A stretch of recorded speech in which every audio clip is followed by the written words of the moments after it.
नमस्कार, आप देख रहे हैं जीटीवी न्यू भारत। मैं हूं आपके साथ उजाला। आइए शुरुआत करते हैं आज की कुछ खास खबरों के साथ। देश भर में गणेशोत्सव के बाद इन दिनों गणेश प्रतिमाओं के विसर्जन का सिलसिला चल रहा है। लोग इनको कहीं भी विसर्जित कर देते हैं, जिससे प्रदूषण भी होता है और प्रतिमाओं का अनादर भी होता है। इस समस्या से निजात दिलाने के लिए ग्वालियर में जिला प्रशासन और नगर निगम ने अनूठी पहल की है। इसके लिए रथ बनाए हैं जो पूरे शहर में घूम घूम कर प्रतिमाएं संग्रहित कर रहे हैं और इन्हें ले जाकर सागर ताल में बनाए गए अस्थायी कुंड में विधि विधान से इनका विसर्जन किया जाएगा। इन रथों को आज समारोह पूर्वक रवाना किया गया। इस मौके पर ऊर्जा मंत्री प्रद्युमन सिंह तोमर, पूर्व सांसद विवेक नारायण सेजवलकर, कलेक्टर रुचिका चौहान और नगर निगम आयुक्त संगप्रिय मौजूद रहे। इन लोगों ने अपनी गणेश प्रतिमाएं भी विसर्जन के लिए सौंपी। वहीं प्रशासन की इस मुहिम से गणेश भक्त भी प्रसन्न नजर आए।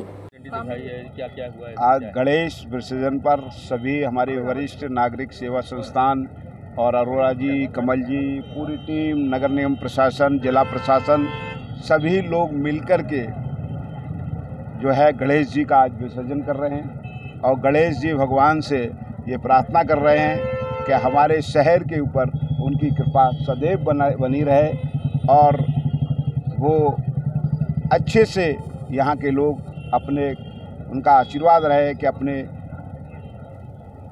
कर्तव्यों की निर्वहन ईमानदारी से कर सकें। मंत्री जी, जिस तरह बारिश के बाद शहर में हालात बने हैं, कई क्षेत्रों में पानी जमा हुआ है, लगातार डैम ओवरफ्लो हो रहे हैं, लोग परेशान हैं, कैसे उन्हें? देखिए, निश्चित रूप से प्राकृतिक आपदा है, मैं इसको स्वीकार करता हूं। प्राकृतिक आपदा का हमारी सरकार अच्छे से निराकरण कर रही है। हम लोगों के बीच भी जा रहे हैं, जहां ज़रूरत है राहत कैंप लगा रहे हैं, राहत शिविर लगा रहे हैं और समाधान कर रहे हैं। लेकिन लोगों तक राहत नहीं पहुंच पा रही है। जहाँ नहीं पहुंच पाई होगी वो स्थान बताएंगे, उन स्थानों के लिए काम करेंगे। लगातार ओवरफ्लो हो रहे हैं, डैम और पानी बढ़ता है। अब ये तो आप भी जान रहे हो कि प्राकृतिक आपदा है। इसके लिए तो ईश्वर से ही प्रार्थना करते हैं, इंद्र देवता से प्रार्थना करते हैं कि वो हमें इस वर्षा अपना आशीर्वाद दें और इस वर्षा जो ज़्यादा हो रही है उसका निदान ईश्वर करे। ये प्राकृतिक आपदा है। आपने भी कल अतिक्रमण हटाने की निश्चित रूप से जहाँ पे जिनके कारण अवरुद्ध है वो अतिक्रमण हटाने के निर्देश दिए गए।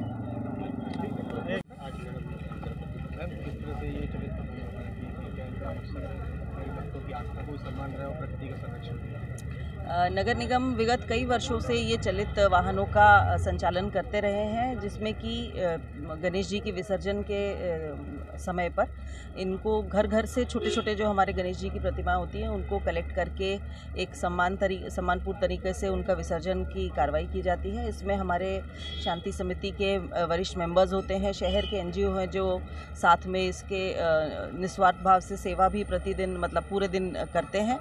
आज यहाँ से लगभग 13 से 15 वाहन हैं जिनको हम क्षेत्र में अलग अलग जगह भेज रहे हैं। इसके अतिरिक्त जो ट्रेडिशनल हमारी जगहें हैं विसर्जन की, वहाँ पर भी सभी एसडीएम्स और पुलिस, एसडीआरएफ इत्यादि की टीम के माध्यम से पूरी संपूर्ण व्यवस्था की गई है। मैम, लगातार बारिश हो रही है, शहर के कई क्षेत्रों में ग्रामीण क्षेत्रों में जल भराव की स्थिति में किस तरह के इंतजाम किए गए हैं और जो डैम ओवरफ्लो हो रहे हैं? निश्चित रूप से विगत 2 वर्षों से ग्वालियर जिस प्रकार की बरसात देख रहा है, हमारे एवरेज जो अराउंड 740 mm रहता है, हम 1200 mm ऑलरेडी क्रॉस कर चुके हैं। लास्ट ईयर भी लगभग यही स्थिति थी, 1100 mm प्लस रेनफॉल हुआ था।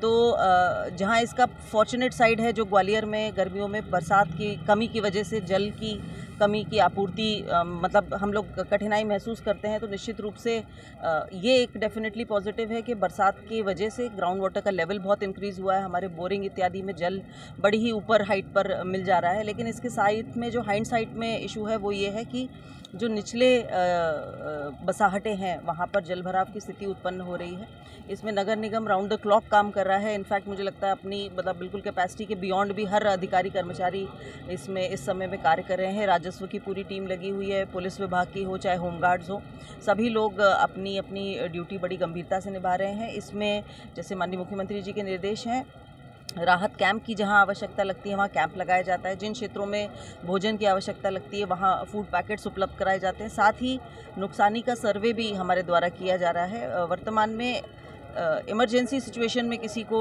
कम से कम असुविधा हो, ऐसा प्रयास है। मैम, एक तस्वीर देखने को मिली है, मेरा नाम है मैम, एक तस्वीर देखने को मिली है कि जहाँ पर भी जलभराव निचले इलाकों में हुआ, देखने में आया है कि या तो वो डैम के निचले इलाके में है, उन पर कहा जाए अतिक्रमण कर लिया गया है। साफ दिख रहा है कि नाले का फ्लो है, पुरानी नदी का फ्लो है, उसके ठीक सामने जो है मकान बना लिए गए, लोगों की रजिस्ट्री भी कर दी गई। तो इस तरह से लोगों को भी जागरूक होने की ज़रूरत है कि ऐसे वर्तमान में जो हमारा प्राइमरी फोकस है वो है कि किसी की जान माल की हानि ना हो, तो उसी के उद्देश्य से कार्रवाई की जा रही है। सेकंड, डेफिनेटली जैसे आपने कहा, इसका चिन्हांकन भी किया जा रहा है कि कौन लोग हैं जो गलत तरीके से या तो अतिक्रमण के रूप में या किसी अन्य कारण की वजह से डैम के डूब क्षेत्र में भी अभी निवासरत हैं। उनकी लिस्टिंग कराई जा रही है WRD के माध्यम से, और फिर उनमें समय रहते हुए नियमानुसार कार्रवाई भी की जाएगी। आपके लगातार रैक आ रहे हैं, किसानों के चेहरे पर मुस्कान रोकने लगी है, जो परेशानी बीच में जैसे अब मैंने आपको हमेशा ही पहले बताया है कि जिस प्रकार से हम लोगों को सप्लाई मिलता रहता है, डिस्ट्रिक्ट एडमिनिस्ट्रेशन की पूरी टीम का ये प्रयास रहता है कि हम बेस्ट पॉसिबल वे में उसको डिस्ट्रीब्यूट कर पाएँ और वो आसानी से किसानों को मिल सके। फॉर्चुनेटली अब पूरे लास्ट वीक से हमारे पास लगातार सप्लाई की आवक हो रही है और बड़े व्यवस्थित तरीके से पूरे ज़िले में, चाहे वो डबरा हो, भितरवार हो, हमारा जो डबल लॉक्स की व्यवस्था है वहाँ पर हो, बहुत अच्छी तरीके से एक डिस्ट्रीब्यूशन का सिस्टम चल रहा है। मैं समझती हूँ कि अब काफ़ी अच्छा है। मुक्ति केंद्र में जो कुछ घटनाएं हुई, उसके बाद आपने भी संज्ञान लिया, निर्देश दिया कि बिना पंजीयन के चल रहे हैं, कैसे चल रहे थे, एक्शन की तैयारी है? बिल्कुल, इसकी डिटेल जांच हमारे द्वारा करवाई गई थी। हमारे SDMs पुलिस और रेवेन्यू और पुलिस और जो सामाजिक न्याय विभाग है, हेल्थ डिपार्टमेंट है, इनकी संयुक्त टीम्स का गठन किया गया था। किन परिस्थितियों में और किन SOP के पालन में ये लोग संचालित कर रहे हैं सेंटर्स, तो जो विसंगतियां मिली हैं उसमें उनका पक्ष जानने के लिए एक बार अंतिम नोटिस उनको दिया गया है, और जिस प्रकार से वो कोई डॉक्यूमेंट्स वगैरह उपलब्ध कराते हैं तो उनका भी परीक्षण किया जाएगा, उसको संज्ञान में लिया जाएगा। अन्यथा की स्थिति में इनमें कठोर कार्रवाई की जाएगी। जो मौके पर जहाँ विसर्जन घाट निगम ने किस तरह से वहाँ पर अपनी व्यवस्थाएं की? शहर में जो है गणेश चतुर्थी के अवसर पर जो है पूरा आज गणेश विसर्जन का कार्यक्रम किया जा रहा है, तो उसमें आज हम सब जो आदरणीय ML अरोड़ा साहब के जो प्रतिनिधित्व में आदरणीय कलेक्टर महोदया द्वारा सभी वाहनों को झंडी दिखाई गई है। शहर में जो पूरे रूट पर जहाँ जहाँ प्रतिमाओं की ऊंचाई के हिसाब में सारे रूट पर हमारे नगर निगम के अधिकारी तैनात किए गए हैं। कोशिश की गई है कि सभी रूट पर जो हैं गड्ढे भर दिए गए हों, जिससे कि जो मूर्तियों को विधि विधान से पूरे रूट से विसर्जन कुंड तक ले जाया जा सके। सागर ताल सहित सभी जगह जो हैं जहां जहां शहर में पहले की तरह विसर्जन स्थल बनाए गए हैं, विसर्जन स्थल पर लाइट की व्यवस्था, वहां विसर्जन की विधि विधान से व्यवस्थाएं हैं वो की गई हैं।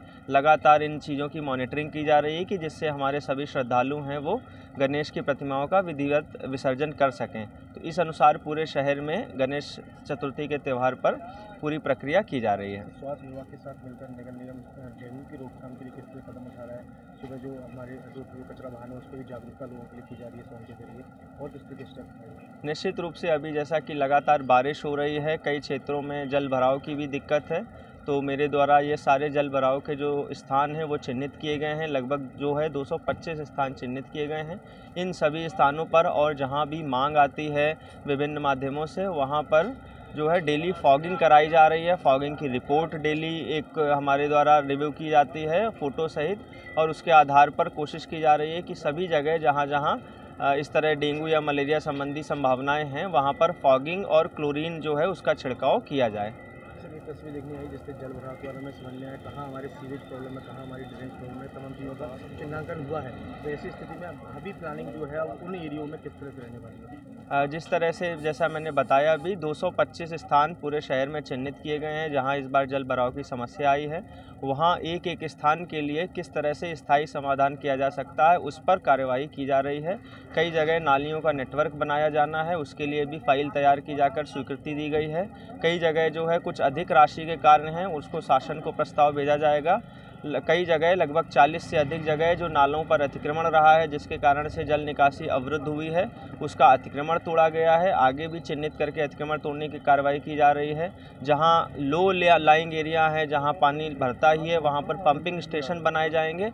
इस तरह से इस पूरे पॉइंट को आगे लगातार 4-5 महीने रिव्यू किया जाएगा और आगे जो समस्या का स्थायी समाधान निकल सके इस हेतु प्रयास किया जाएगा।